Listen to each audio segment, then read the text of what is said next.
And hello, everybody. This is Chris from the Stewart Buzz with Kaylee, and the only reason that she's on here is because she's cute. That's we were debating that, but that is not the truth. I use you for knowledge and things, but you're supposed to open up the show with a very famous bell that I am going to sell within the next week. I will. Hello? What?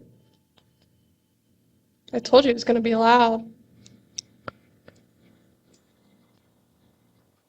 That's loud. Hello, everybody. This is Chris and Kaylee. Say hi, Kaylee. Hey. There you go. Hey. We are on a topic. Do you want to tell them the topic today? And you talked about it. We're going to talk about emotions. Okay. Which she is full of. That's why I know it so well. So I have to work with all women. And I automatically know when they're, different. Automatically. So they just have to look at me or say something or just walk into the door. And I'm like, okay, that's working. So as far as emotions go, we can talk about in the readings with emotions, we could talk about crystals with emotions, or we can just talk about being human. Which one would you like to touch base on? I mean, we could talk about, touch base on all of it, really. I mean, emotions, I feel like, is what makes us human.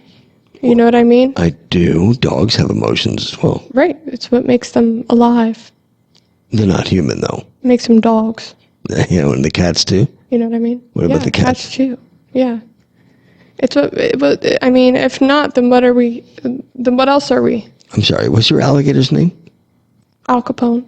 Okay, so what happens? Does Al Capone have emotions? Yeah, I'm sure he does. Okay. So let's just say, for instance, somebody comes in for a reading. They're already crying. Mm-hmm. Right from the bat, they're already crying. They're already messed up. Oh my God, What do you do? What do I do if they have emotions? No, what do you do if they're crying before you say anything? I go and get some toilet paper or something, and I help them.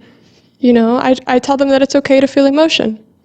I don't think there's anything wrong with it. I think that when somebody cries around you, they believe it's a safe space to cry. And I think that's an honor. That is a good point. Never really thought of it that way. Being a safe space to cry. I like that. I'm going to use that.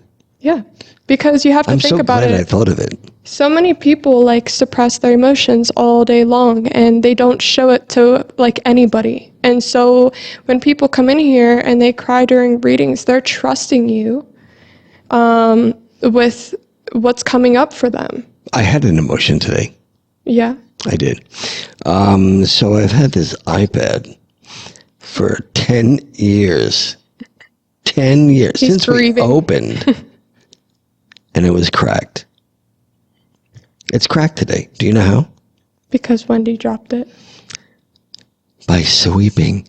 Who drops an iPad? By sweeping. The broom, I'm guessing, caught hold of the charger, and the charger pulled the iPad down, and it fell. I know the logic of it. Is that what happened? I know the mechanics of it, but I don't know the logic. I mean, it could have dropped really any way. You know what I mean? It could have, but it still works. So there's prices to pay. That's all I'm going to say. She doesn't have to buy me a new one, of course. That's not what I'm asking, but there are prices to pay, and I'm going to make sure that I scare the hell out of her each and every day for a week. Isn't that fair? That's emotions, isn't it? I do try to scare her. I mean, you scare her anyways. I do. I mean, I go behind her and scare her. Yeah. And then she has to go change her pants. Yeah. That's what happens. So you have, so do you think guys have more emotions than girls? No. I believe that what was taught to men was different than what was taught to women. I think that throughout our society, and at least for me growing up, I know a lot of men who have been told not to cry and that it's not a manly thing to do and that, suck it up and like all of those different things, but which has been directed towards the men in particular. And I think that when people tell you something like that, you carry that with you, so you think showing emotion is a weakness, when really it's not a weakness, it's an act of strength. Like, to feel your emotions and be aware of them, it takes a lot of strength. I will agree to up to one point. That I believe was my parents' era of not crying, but in my era, no, I cry all the time. Are you kidding me? I'm like a girl. Maybe you though, but like not a lot of men. Baby boomers, you don't think they do?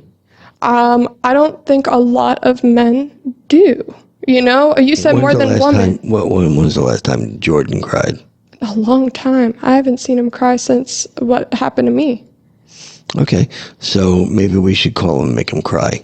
Absolutely not. Why? Because.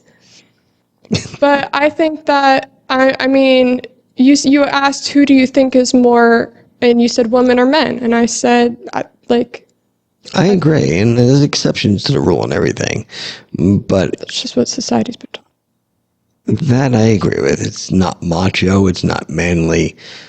You shouldn't show your emotions. I agree with that. But also, I feel like that just is like resonant to crying, but as for anger, I feel like that's a little bit different when it comes to, because here's the thing. I feel like anger is still an emotion, and I feel like a lot of, and this goes for men and women. I don't think it's just men in particular. Talk herself into a corner here. Go ahead. But I think that, it's just, again, what we're kind of taught, I think crying was shown as a weakness, but like, why is anger and being tough and like war and like all that kind of stuff, why is that like manly? Yeah, like why is that? But see, I don't believe it is. I mean, anybody that knows me, that really knows me, I am fairly a person who, how do you want to say it, kind of diffuses the situation. I'm not talking about you in particular. I'm talking about in general. So men, you're different than a lot of other men. So, I mean, but at the same time, you do see and read a lot of men, right? And like, what do they struggle with? Do they struggle with suppressed anger? Do they struggle with suppressed sadness? Do they struggle with suppressed things like that? Well, I will tell you that there's been a lot of men that I have read that cried. So when you had said something that they thought that was a safe space, I thought that was a beautiful way to put it. I guess.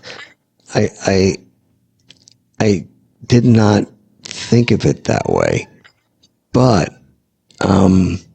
they apologize for doing so. Exactly. But the women that cry also apologize for doing so when I told them you're supposed to cry. Right. Because I'm hitting your inner core, I'm hitting your inner self, and you're releasing. Well, it's allowing somebody, so it's vulnerability, and it's allowing somebody to be intimate. So intimate isn't just like a physical act. It's allowing somebody to see, like, into me I see, right? It's allowing somebody to see within you. And that is like a powerful thing. Like vulnerability is, it's difficult. A lot of people struggle with like different reasons why they can't get vulnerable with people, and they, you know what I mean? I do. I read more women than I do men, of course, but I will say that the majority of the people that I do read do cry. My father, I don't think I've ever seen my father cry, except with my dog Cleo when we had to put him down. What was it? When I was a little kid, and when my mother died. I think those are the only two times I've ever seen my dad cry. I don't think I've ever seen my mom cry. don't. I maybe because my mom was always full of sunshine kind of thing. My mother said the F word 10 times more than my father did. And my mother would throw plates at me when I was a bad kid. Suppress her energy. She just let it out right then and there. Right, with plates. You know what I mean? My mother would take the belt and hit me with the belt. And I just ended up laughing my ass off. And laughing so much, my mother ended up laughing, and we both ended up laughing. That's what happened to my mom too. My mom would come around with like the spoon. She'd be like, "What spoon do you want?" I'd be like, "The wooden one with the hole." And like I would just like turn around, and she would just be like, "I'm done. This isn't even working anymore." And she would just start laughing because it's like, you know, like may I have another? Literally, that is so funny. That's what my sister used to say. My sister literally used to say that. So emotions are a really good thing. So people that suppress emotions, eventually, if you suppress the emotions, comes anger. I've always found that. I don't know if you understand that or if you found that, but if you resentment continue to hold in your emotions, eventually you're going to kind of blow up. Right. And so, when you do that on somebody, like if you build, so when you suppress a lot of emotion, it's not like getting rid of it. Like you're just kind of shoving it back down and that sort of thing. And like, you know, whatever. But when I feel like when something triggers it, like it's going to come out one way or another. And I feel like, you know, with people, sometimes we tend to like build resentment, you know what I mean? Where it's like we start suppressing things, we don't talk about our feelings, we do those kinds of things, and then what happens is that resentment builds and builds, and resentment's not a good thing to have. The other thing, well, resentment's not a good thing to have, that I totally agree. The other thing I find is that people who, say for instance, you and Jordan, I'm trying to put myself in this situation. So I would always, so say you and I were together. Well, you know that's not true, so please, we don't need comments. But say you and I were together, and I always lashed out at you. Right. And I always lashed out at you because you were safe, because I knew you weren't going anywhere, because you and I are together, you know, and you're not going anywhere, so it's a codependent relationship. So when somebody, and that can go for any relationship. I mean, that can go for like, you know, like that can go for any relationship. But I feel like when people like lash out and that sort of thing, you're just taking so it's energy, emotion, right? When emotions come out, it is so unhealthy, even when you lash out at somebody, that you're still suppressing it. Like it's still suppressing energy. Why? Because it's going to come back. And you're actually, like, if I was going to yell and scream at you and it wasn't even your fault, I'm taking it out on somebody because I know they're safe when they had nothing to do with it at all. Right. I mean, those relationships exist as well. I hear them during. I literally just read somebody who it goes through that, where it's like a codependent type of thing. It's either like you, woe is me, or savior, like let me save you, and they feel like, you know, they can't get out of this like cycle, and it's just a cycle is really all it is. I have been in readings where the person absolutely does not want to be married to this individual, and they say to me, well, I'm doing it for my kids. And I actually say to them, you're doing it for your kids? So you're actually teaching your children to stay in a dysfunctional relationship. That's what you're doing. You're teaching your children this. The best thing that you can do is show your children that you're strong, and show your children that, no, this isn't the way you deserve to be treated. Kids are smart, man. Yeah, they'll like pick kids, it right up. They'll pick it right up. I know for me, when I was younger, I picked it right up. Like, I'm not, you know, you're not stupid. And like, I feel like it's so important to, like, I wish parents were more vulnerable with their kids, to show them like, hey, you're not alone when you're feeling like sad and stuff. Like, hey, you're not alone. Like, we all feel that sometimes. Like, a kid needs to hear that. You know what I mean? To let them know that they're not isolated or alone or different than everybody else for feeling emotions. We kind of played it when I got divorced from Chris's mom. We sat him at the table, and the reason that we started is my son started not having Tourette's, but his eyes would, roll behind his head, and then he's thinking his arm's gonna fall off. He was a really young kid, though. But we would argue. I was more the silent individual, but she was the more vocal. But apparently, my son felt the tension between the two, and we sat him down at a dining room table once, and we told him that, we're going to separate in this. And I said, but this has nothing to do with you. And I actually, she worked at night, so I would actually watch him every single day, like after I got off of work until she was done. And then I would see him every weekend, every Friday, Saturday, Sunday. Yeah. So we had a pretty close relationship, but I guess what I'm trying to say is my son has seen me cry. My son has seen me be strong and be weak at the same time. But crying isn't necessarily being weak. I think...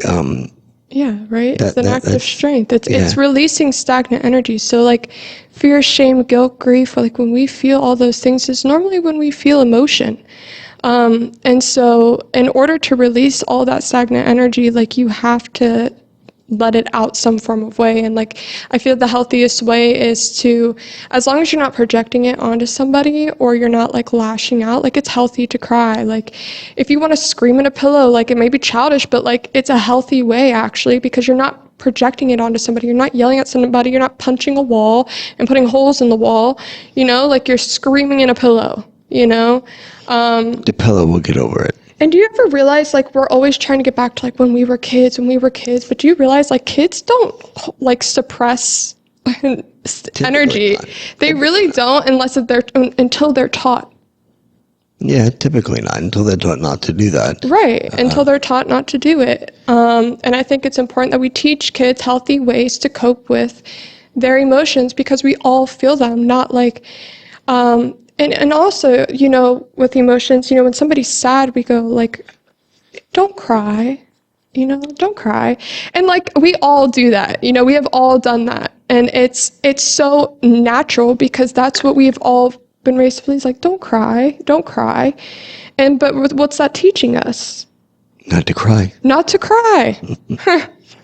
And that's not healthy. And not in a way that we mean to. It's just like we're trying to make somebody feel better. Like, it's okay. It's not worth crying over. But, like, it's actually healthy. So it really is interesting.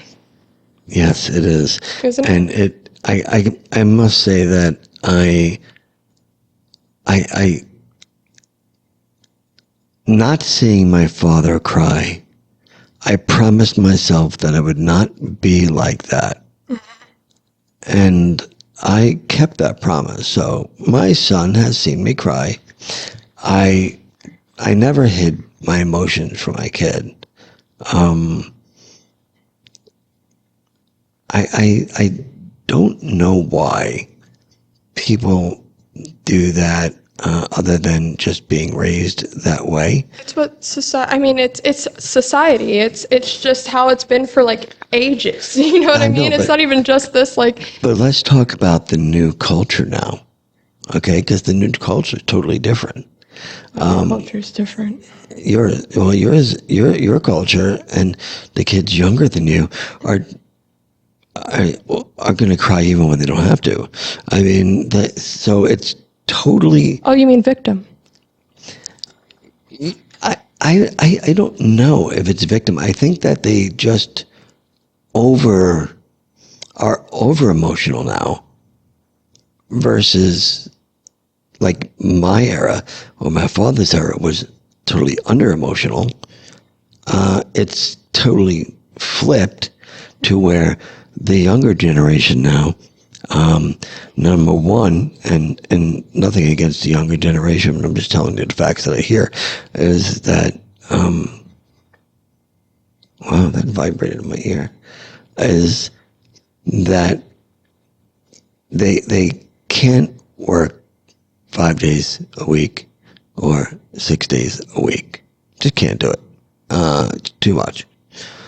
And I'm not just talking about you, because you have a full-time job and you do this, so it's totally different. I'm just talking about somebody that is just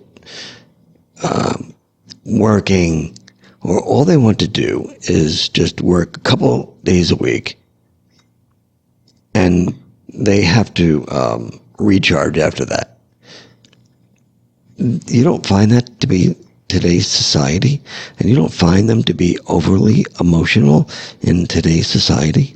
I don't think that's everybody. I think that is pointing out a certain. I feel like you can find that in every society. I think you could find that in every generation.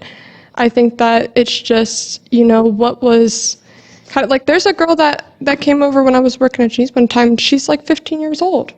And I want to work. I want a job. That is an exception. I will agree. You know what I mean? Like, there are people out there. It's just maybe the things that have come across. You know what I mean? Like, you're gonna find that in every generation. Like, I have an aunt that she doesn't work, and she hasn't, and like she survived, and because she gets help, you know what I mean, from like family members and things like that. And like, it's just, what it's doing is it's just enabling. It's right. just enabling.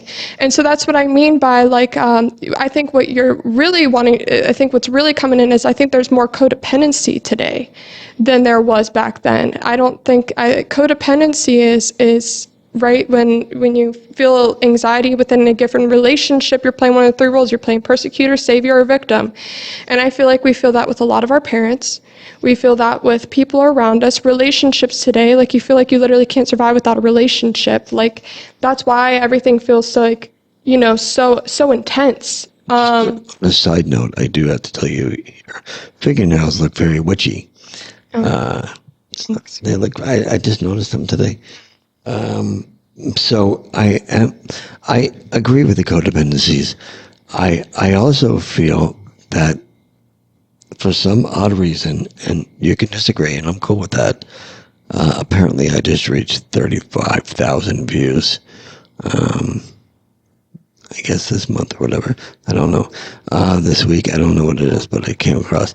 But the society today, I think, is more, I'll use this word because this is a good word, I think, animated than a society of my age or my father's age. Animated. I am animated in a totally different way. I totally agree. What do you mean by animated? Vocally animated. Lord, I can't even say the animated. Word. Animated. Vocally. How do I even? It's almost as if we are going completely back to the 60s or the 50s, when the hippie days were. It's totally like. You mean like when?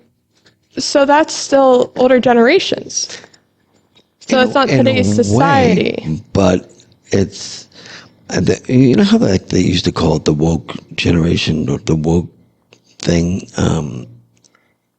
It's not necessarily about the woke thing, but it is about the animated energy of, I don't even know what they call them. What is your generation?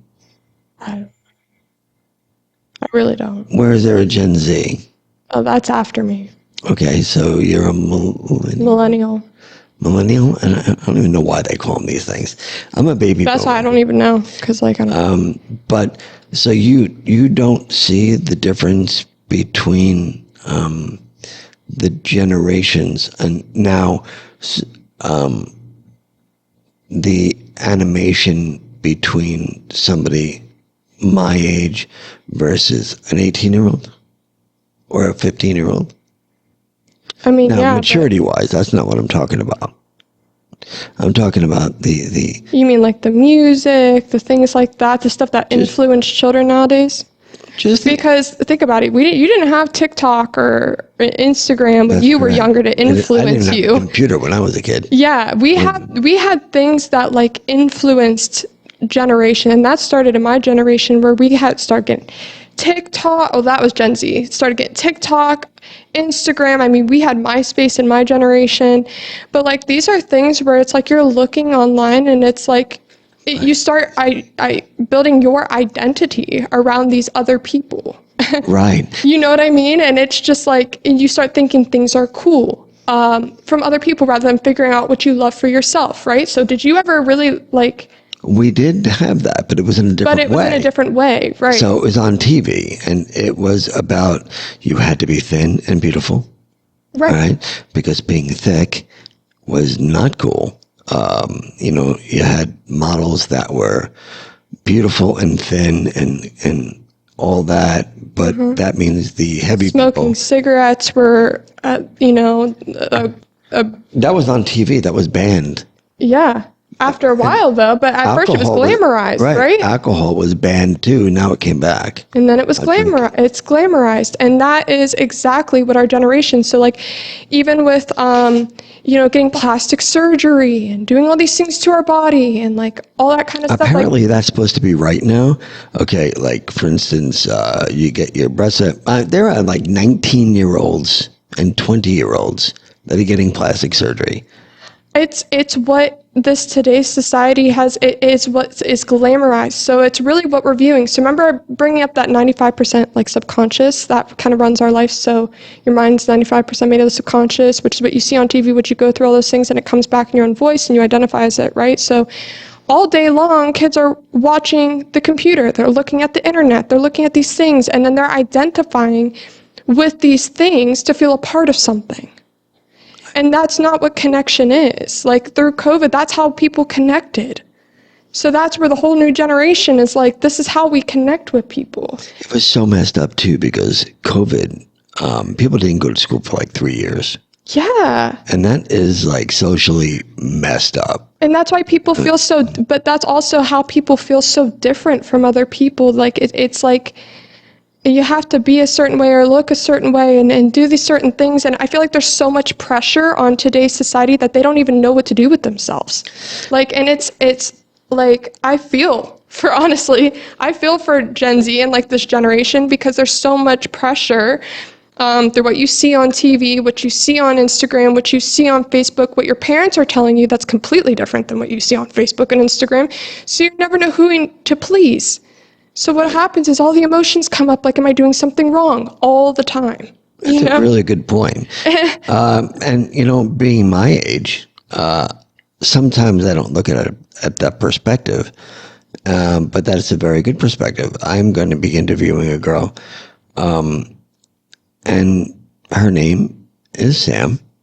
And although she doesn't want to identify it as a male or female, I respect that. That's your choice. That I respect that, and I still screw up, and I'll say, yes, ma'am. She's much younger than me, but I still say it anyway, and I don't mean to say it, and then I say, oops, and she goes, it's okay with you. Like, she knows who I am. Because also it's a whole new thing. So like people are learning, it's things are moving and different. And Wendy. Hey.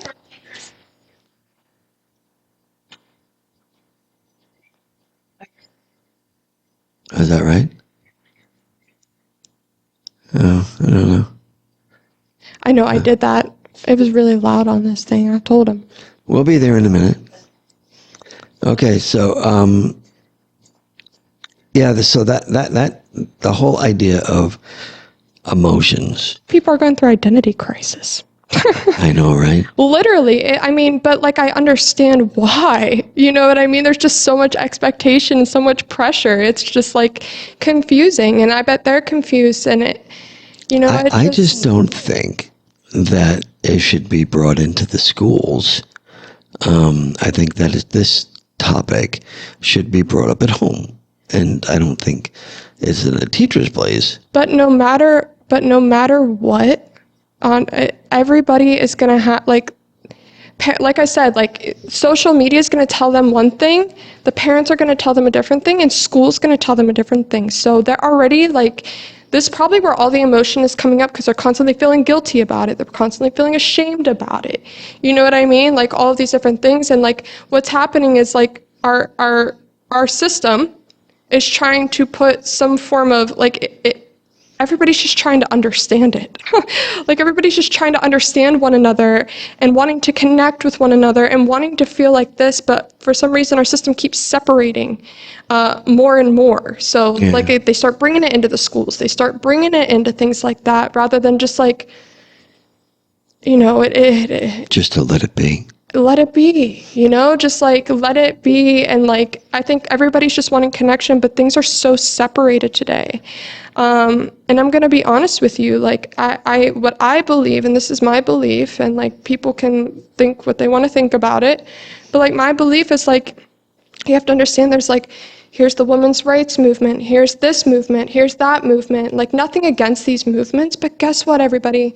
It's separating all of us. Right. There's a lot of movements. It's a lot. It's separating humanity. It's separating all of us. I don't think we've been more divided now. We've never been more divided, and that's why everybody is having an identity crisis, because they don't know what to do, because one person's telling them they're wrong and the other person's telling them they're right. I see. And with me personally, I will never tell somebody they're wrong, because that's their belief system. Right. That's their thing.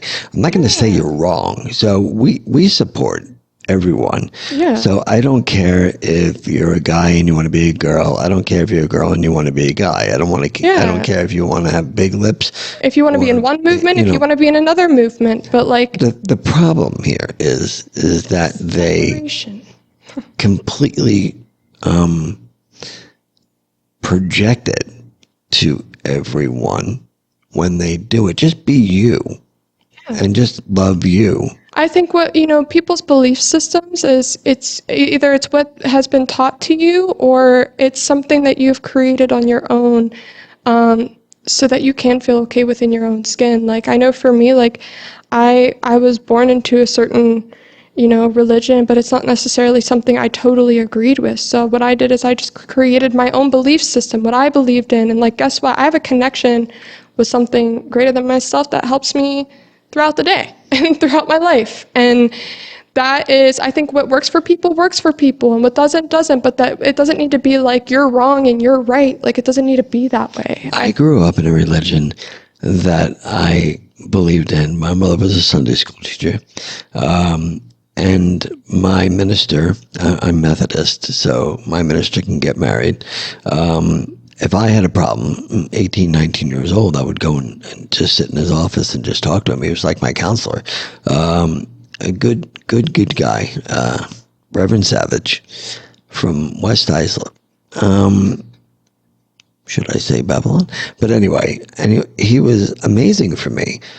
But as far as religion concerned, is I'm Christian, and I think that's probably the most important, is to care about each other. And if you want to be a certain way, you go ahead and be that way.